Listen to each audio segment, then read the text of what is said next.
Welcome back. So we are discussing a question number 9-1, job order costing, and we are creating the double entries. So in job number 1001, the direct material is of 16,300. So now listen the story of raw material. When we purchase the raw material goes to the store. Now in this transaction, raw material is transferred from store to the machines. So in cost accounting or in management accounting, whenever this type of transaction comes to you, you create a new account and the title of that account is work in process. Work in process is an asset account. So what is happening? You can see in job number 1, the raw material is 16,300. So what do? You write the double entry and the entry number 1, which is not being given to us here. Anyways, we can find out here the cost of raw material. So raw material is how much? 16,300. So what do? I write work in process, job number 1. The amount is 16,300. So I'm writing 16,300 on the debit side and raw materials 16,300 on the credit side. There should be currency sign on the top CU. Raw material credit, work in process, job number 1 debit. And then you can write something here which is called narration. A narration is basically a brief explanation or brief, you're just telling in simple words, in short words. What do we say? We say short and sweet. So short and sweet is raw material transferred to production. Raw material transferred to production. And then you draw a line here. This space you leave blank. And this is called indentation. So what did I do? I write job number 1001, work in process job number 1001 debit and raw materials credit. Is there any question? You can raise your hand and you can ask. What did I do? I transfer the raw material of 16,300 in work in process job number 1.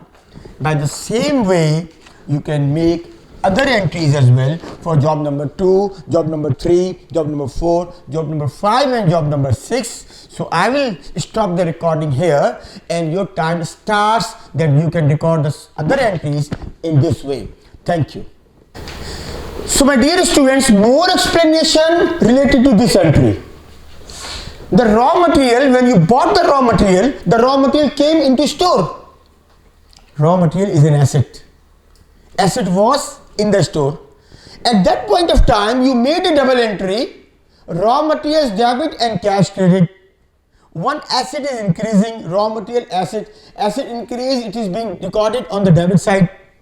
The cash, if you are making the payment by cash or bank is going down. So bank is also an asset. So bank is decreasing. So your first double entry was before that, which is not required, they do not ask us to make this entry at the moment. So our double entry was raw material debit and bank credit. You get the point? So now what's happening? Now the same raw material, we are lifting the raw material from there and we are transferring to the production, to the machines. So when you record in this way that you take the raw material from the store and you put into the production, here you have another account and that account is called work in process or work in progress.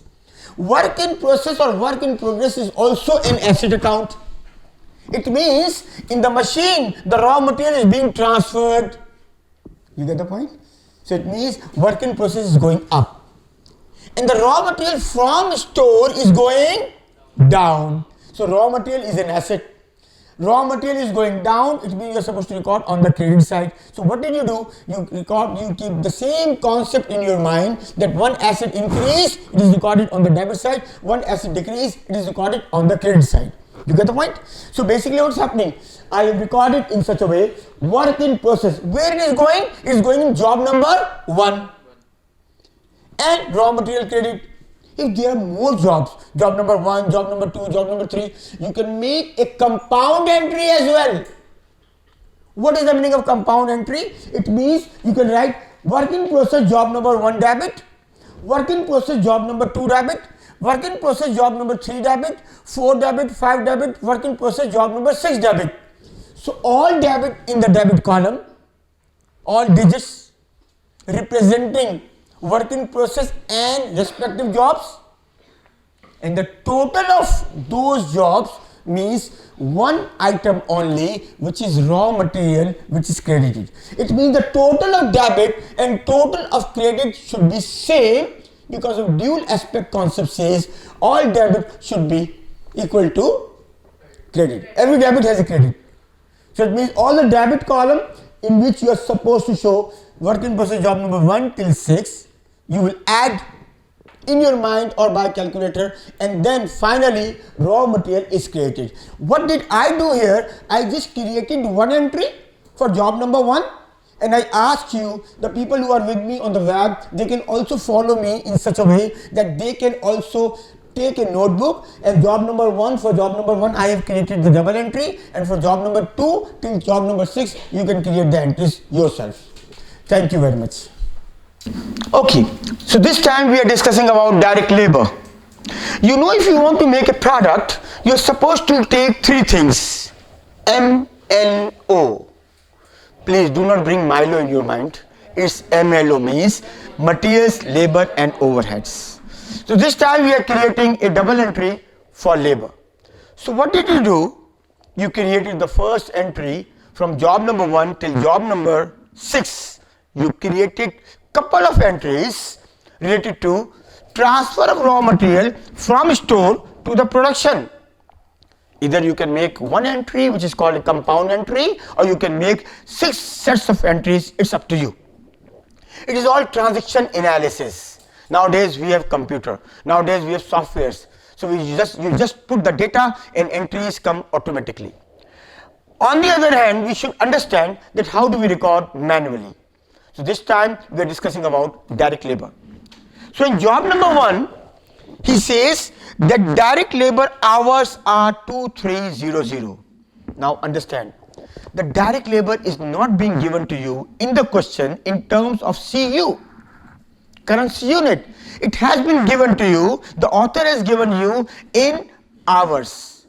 So for first job, 2300 hours are required, but we are supposed to make the financial statement, and for that we need the data in currency unit. It means we are supposed to search the rate. When we read the question, we came to know that the rate of $6 is already being given to us. It means when you work for 1 hour, it means the rate of that hour in the production is $6. And how many hours we worked for this project? 2300 for this job. So 2300 multiplied by 6, 13,800 is the currency, is the amount which is coming, which we have calculated to prepare the double entry. So work in process job number 1 debit 13,800 means that much of labor is transferred to job number 1, and job number 1 is an asset. Again, the cost of the asset is going up, and because of this is due to labor. Last time it was due to material, this time it is due to labor. So labor cost is credited. Now the question arises, Sir Munawwar, this labor cost is what? Initially you can say that this labor cost is a liability, because we are supposed to make the payment. When we make the payment, we make a double entry, direct labor debit and bank credit. So initially what do? We create the liability and then we make the payment. Suppose if I go to a bank, I want a loan. So I will make the repayment of loan later. The first thing is what? A liability will be recorded on in my books. For example, I have taken a loan, so double entry will be cash debit and bank loan credit. Cash is an asset which is going up. Asset will come in my pocket, cash will come in my pocket, so cash debited. And because of I got this cash from where? From the bank as a liability. So my liability is going up. So liability increase, it is recorded on the credit side. The same thing is applied here. When you put the labor into the production, you need to record a liability, direct labor credit. Are you clear? Bank debit, but here there is no bank, job number 1 debit. So I stop here in such a way that I created one entry for the labor. I want you to create for job number 1002 till job number 1006 all entries in the same way in your notebook. Thank you. Okay ji, welcome back. So now we are studying about same question we are doing, and we are discussing about factory overhead. Look, whenever we discuss about MLO, materials, labor and overhead, we do not know the amount of overhead. So what do? We estimate. We estimate on different bases. So when we estimate on different bases, in this question you can see that they have given you a rate of 3 per labor. It means for 1 labor hour, our factory overhead is $3. So again, what you need to do? You need to make the double entry in such a way that factory overhead is applied to the production. So work in process debit. Job number 1, 6900. How did I take this amount? 3 multiplied by number of hours. Because of factory overhead applied is based on hours. The rate is connected to the hours. So rate is 3 and we are using 2300 hours. 2300 multiplied by 3, we get an amount of 6900, which is going to factory overhead. You get the point? So 6900 being debited for working process job number 1 and FOH applied credit. It is not factory overhead actual, it is factory overhead applied. Factory overhead applied initially we record on the credit side. So the double entry is complete. Now what I want from you, people, please make the double entries for job number 2 till job number 6. Thank you very much. Okay, welcome back. So now what we are doing, we are understanding a calculation which is required to complete the question. You know that we are using a book titled Cost Accounting, which is written by Maths and Uzre, and at the moment we are doing question number 9-1, which is on page number 231. Are you clear? Lovely. So what we are supposed to calculate? We are supposed to create a chart. This chart is basically about what? This chart is about calculation for jobs completed and processed. When you read the book, Bushra, you will come to know that we have completed 5 jobs. Job number 6 is still in process, but we have completed 5 jobs. Out of these 5 jobs, we have sold 2. Job number 1 and job number 2. How do I know? By the book, by the question.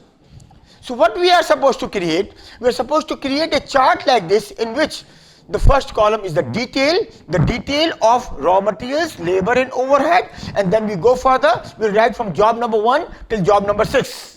Because of we are working on 6 jobs. So whatever is the amount for raw material we put for job number, we incurred for job number 1, that is 16,300, which we have calculated, which is already being given to us. Because of raw material cost is being given to us. If someone asks you that from where you get this cost, which is given in the question, your answer is that I have taken this job, I have taken this cost from the invoice. Invoice will let me know that this is the total amount of job number 1. Raw material 16,300. In the same way we are calculating, we have been given or we will receive the invoice for different jobs as far as raw material is concerned. Then we go for direct labor. The direct labor is calculated in such a way that number of hours of each and individual jobs is being given to me and the rate is there. The rate is 6 and number of hours.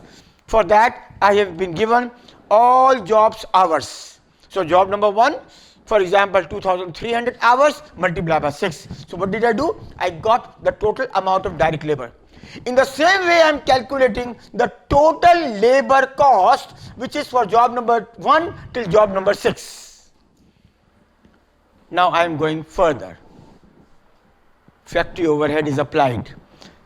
If factory overhead is not a direct cost, if factory overhead is an indirect cost. The direct cost is that cost which is directly attributable to the product, or which is the main cost of the product. So remember, labor and raw material, I should say in this way, raw material and labor are always the direct cost of a product. So what do we know? What we are supposed to do? At first we are writing raw material this much, labor this much. Now overhead, how do we calculate overhead? On different basis.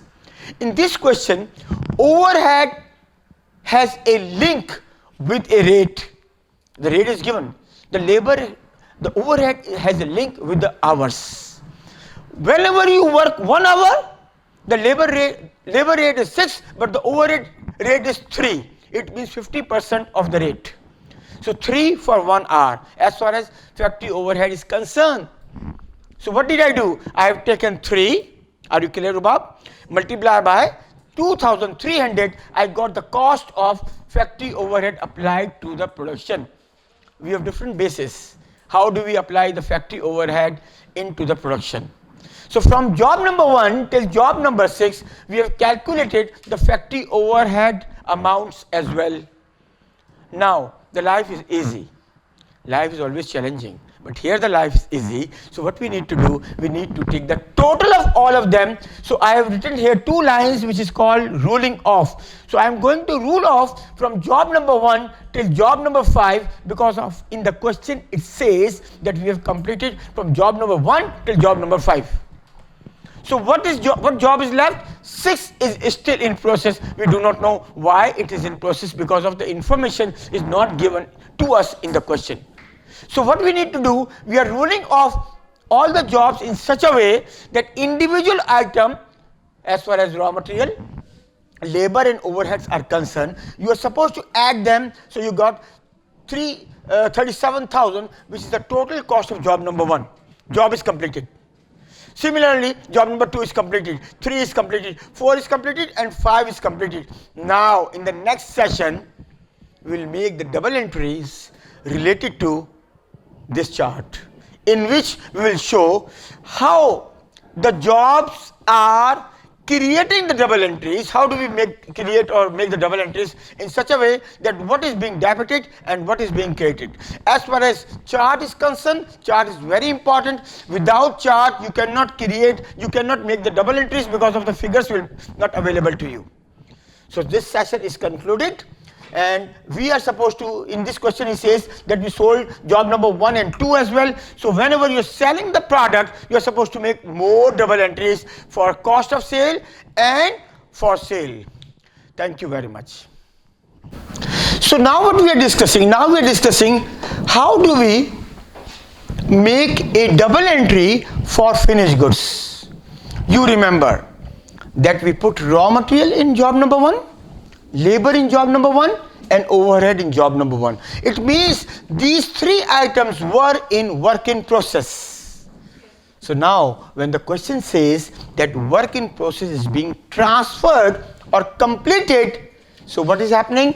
We are supposed to create a new account, Bushra, and the title of that account is finished goods. Finished goods is also an asset account like work in process. It means in the manufacturing environment, we have 3 types of assets: raw material, work in process, and finished goods. So now what is happening? From machines, now the goods are transferred to finished goods. It means finished goods, job number 1 debit, and work in process, job number 1 credit. What does it mean? It means that total job which were in job number 1, work in process, is being transferred from work in process to finished goods. You understand?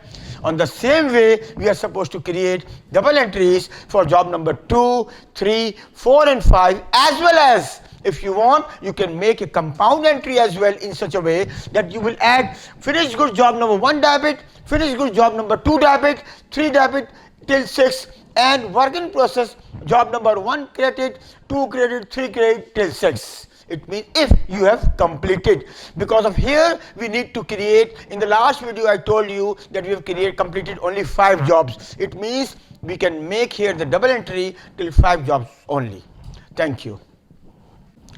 Okay, so now where we are? Now we are in that domain where we are making the double entries related to sale of the product.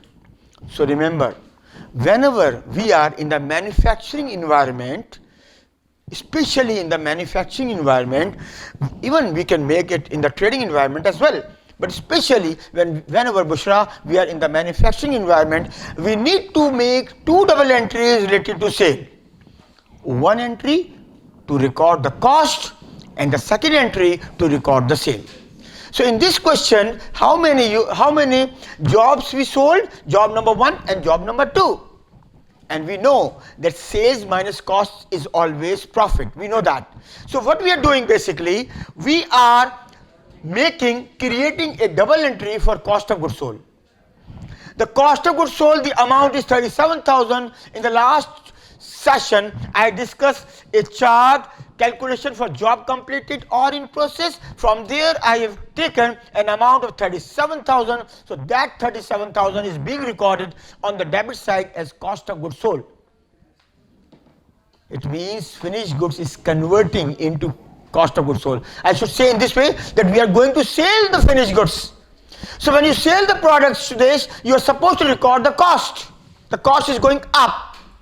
So cost of goods sold debit. And now that finished goods, the part of the finished goods, that specific job of the finished goods is not with you, it's going out. So finished goods is being created as an asset. Asset is going out.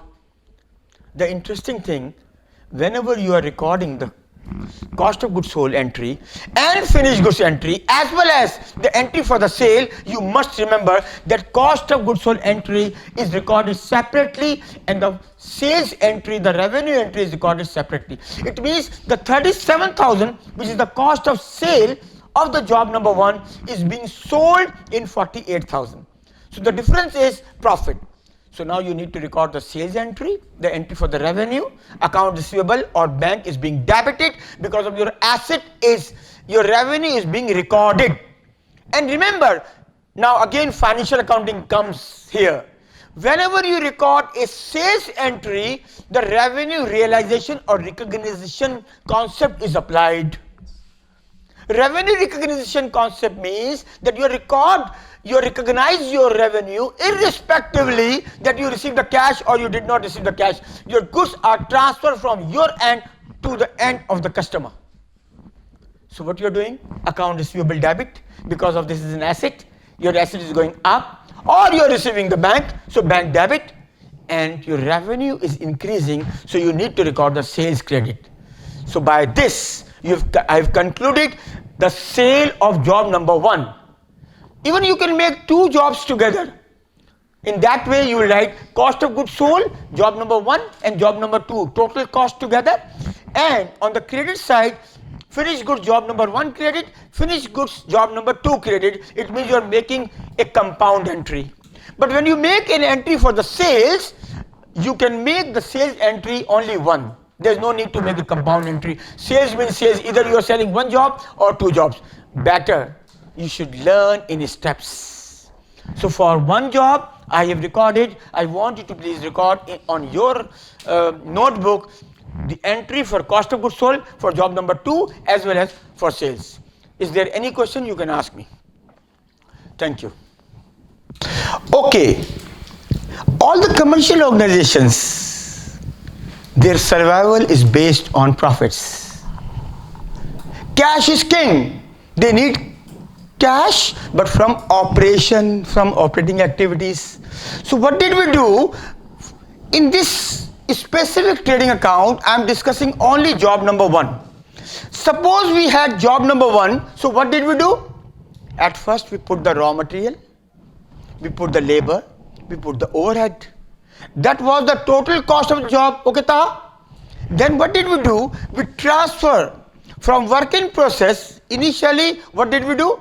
We made a double entry. Work in process job number 1 debit, raw material credit, direct labor credit, overhead credit, compound entry. Now the work in process was transferred from work in process to finished goods. So we made a double entry. Job number 1 finished goods debit, finished goods job number 1 debit, and work in process job number 1 credit. It means the cost of job is transferred from work in process to finished goods. Okay, ta? Then what did we do? We recorded the cost. The cost of the job was 37,000. So our double entry was finished goods debit and cost of goods sold debit and finished goods credit, because we are supposed to record the cost of the job. So cost is always being debited. So cost of job debit and finished goods credit. And from where did we get the figure? From the chart which we have developed. And then we sold the job as well. So we made the double entry, and that was account receivable debit and sales credit. It means in those two entries we have recorded the cost of sale and sales. One entry for cost of sale and one entry for sale. But these two entries are not giving us the amount of profit. We know the revenue. Revenue is something different. Profit is something different. If I sold this pen in 7, and if the cost is 5, it means profit is 2. Revenue is 7. Revenue means sales. Profit means sale minus cost. So now we are going to calculate the profit. To create the profit, to find out the profit, we need to create a temporary account, and that is called trading account. Trading account is a temporary account which will give us the amount of gross profit. So now go back. When you recorded the cost of sales, your double entry was cost of goods sold debit and finished goods credit. So what did I do? I recorded the first entry, cost of goods sold debit, and the reason was finished goods. The reference was finished goods. So my double entry there, you can see cost of goods sold debit and finished goods credit. So now I have created a T account. Finished goods, cost of goods sold debit, the reason is finished goods. And I sold these finished goods also. So my double entry was account receivable debit and sales credit. So I am going to create a sales account as well. So sales credit, I should write the currency sign here. So sales credit, account receivable debit, it means I have posted the number of cost of sale and sales where in the respective T accounts. Sales 48,000, cost of sales 37,000. Still I do not know the amount of the profit. For that I am going to create a trading account. So remember, all expenses and all incomes are closed at the end of the reporting year, but no asset, liability and capitals are closed at the end of the reporting year. These three items, assets, liabilities and capital Bushra, are transferred from 1 year to second year. The closing balances become the opening balances. But here, expenses and income accounts must be closed. So here in these two accounts, sales is my revenue. So the first thing I am closing my revenue.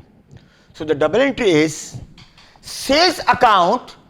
Initially I recorded account receivable debit and sales credit. Now I am closing the sales account. Sales account debit and trading account credit. Where is the trading account? Sales account debit, okay, and the trading account credit. Trading account, and in trading account I need to write sales, and that is 48,000. You get the point? Sales account debit means sales is closed and sales is transferred where? In the trading account. So trading account is being created. Sales, the reason is sales. So one account is closed. Now I am supposed to close another account as well, and that is cost of sale. Cost of sale was on the debit side. So when I will close the revenue account, it will be debited. And when I will close the cost account, it will be credited. So cost of goods sold, which was on the debit side, now I am recording on the credit side. I am closing. Cost of goods sold credit and trading account debit. How much? 37,000. And the reason is cost of goods sold. Now look, sales is 48,000, cost is 37,000. The difference is sales minus cost is equal to gross profit. In this case, it is 11,000. Is it so? 11,000? 48 minus 7 is 11,000. So this is my gross profit. So what did we learn? We learned that from trading account, we calculate the amount of profits, gross profit. You want me to repeat? Once again I'm telling you. What did I do? At first, I created a sales account. Account receivable debit, sales credit. This entry I have recorded. Account receivable debit, sales credit. The second entry you can see there. Before that, I made a cost of sale entry. Cost of goods sold debit, finished goods credit. So cost of goods sold debit, finished goods credit. This is done also. Now what I am going to do, I am closing these two accounts into a new account which is called trading account to find out the profit number. For that I am supposed to close these two accounts. Revenue are always closed and cost is always closed. So when revenue is closed, whatever was credited, it will come on the debit side. So sales was on the credit side. I am making the double entry, sales account debit and trading account credit. Trading account credit, the reason is sales. It means it is transferred. And finally, what did I do? Cost of goods sold was how much? 37,000. I am supposed to close. It was 37,000 on the debit side. I am closing it. It means I need to write on the credit side. Cost of goods sold credit and trading account debit. Now I have two numbers. One this and one this. Two numbers. Now I am supposed to see what is the position of the trading account. In trading account, the difference is here on the debit side. It means I need to make a double entry. Trading account debit and my profit account credit or capital account credit, because of profit is being transferred to the capital account. So that is my profit number. So by this I conclude at the trading account. If there is any question, you can ask me. Thank you.